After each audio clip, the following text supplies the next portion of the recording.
السلام علیکم ورحمت الله. دوستانو ډیره مجربه دعا درته ښیمه د هر ځای درد لپاره چې په بدن کې درد وي دا فقط 2 ځل بسم الله او 3 ځل بسم الله او بیا 9 ځل دا دعا کومه زه درته وایم تاسو ځان سره یاداشت کړئ ښه. اعوذ بعزة الله وقدرته من شر ما اجد واحاذر. دغه دعا ده دا ووایه وپیرې او هغه ځای چې درد کې هغه باندې لاس ږدي او دا چوفکه او لرې کېږه او دا باوري دعا ده حدیثو کې ډېر راغلی دي. دا چا راته ویله دا دې مولوي صاحب راته ویل. مولوي صاحب ستړی مه شي څه حال دی ښه په خیر یې. دا هغه مولوي صاحب دی چې د ده یو ویډیو ما تاسو سره شریکه کړې وه. الحمدلله دلته موږ بیا راغلو هغه د دکان وعده مو ورسره کړو دکان به هم انشاءالله ورته جوړوو باذن الله. ښه دغه تاسو شاته زما د سودا وینئ که نه مڼې مالټې یو 2 بوشکې غوړ دی 2 بوجې اوړه دي هغلته یې واسکټ دی. مولوي صاحب واسکټ دی خلاص کړه او دا نور وباسه تیوا غونده چیزې وګورم چې برابر دی که نه.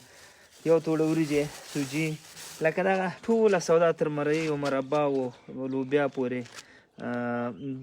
وریجې هغه پورې څه پورته 2 بوجې اوړه همدارنګه صرف هر شی نو دلته خمیره ده نخود دی مویز دی ګوړه ده چای دی 2 کیلو یو من بوره ده یو من سوجي ده.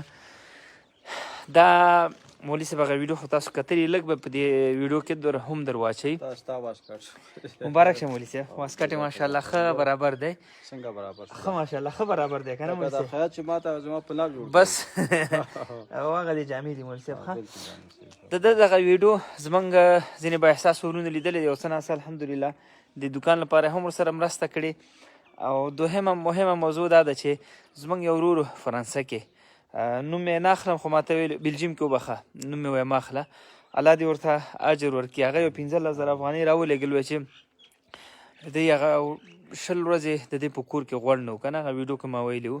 نو الحمدلله تقریبا 20 لیټره غوړ سو میوې پورې هر څه چې کور ته ضرورت یې هغه م ورته واخیستل د دې ورور په پیسو باندې او ویل چې یو جوړه جامې یو واسکټ هم واخله جامې ګنډل شوي نه دي نو هغه به هم وګنډي. مولوي صاحب محترمه نیک سړی الله دې اجر درکړي. بس موږ یو د پول حیثیت لرو راغلو پښتنې ترې هغه امانت مو د روس پاره دغه ورور چې مرسته کړې نورونو چې مرسته کړې ټولو ته به اجر دعا به ورته کوي چې الله اجر ورکړي. صحیح ده ټولو تباه کوو بلکې ټول مسلمانانو تباه کوي انشاءالله. الله دې خوشحاله لره مولوي الله خوشحاله د ژوند په ټولو چارو کې بریالی اوسې. تمام مشکلات زه خو د کور ته نه وم راغلی ښه دغه کور دی تاسو ګورئ والله لازم که د ماته ویلي که نه ما خپل ورته فکر شو کور پردی دی هغه کړکۍ اوسه پورې شیشې نه لري ښه په دې یخنۍ کې ټولې نه لري مولوي صاحب که یوازې یو اشدار لري یو شیشه لري خو دا دی اوسه پورې شیشې نه لري خپل راوړه بازار نه واده چولې ورته. نو دا دومره صابر انسان دی که نه.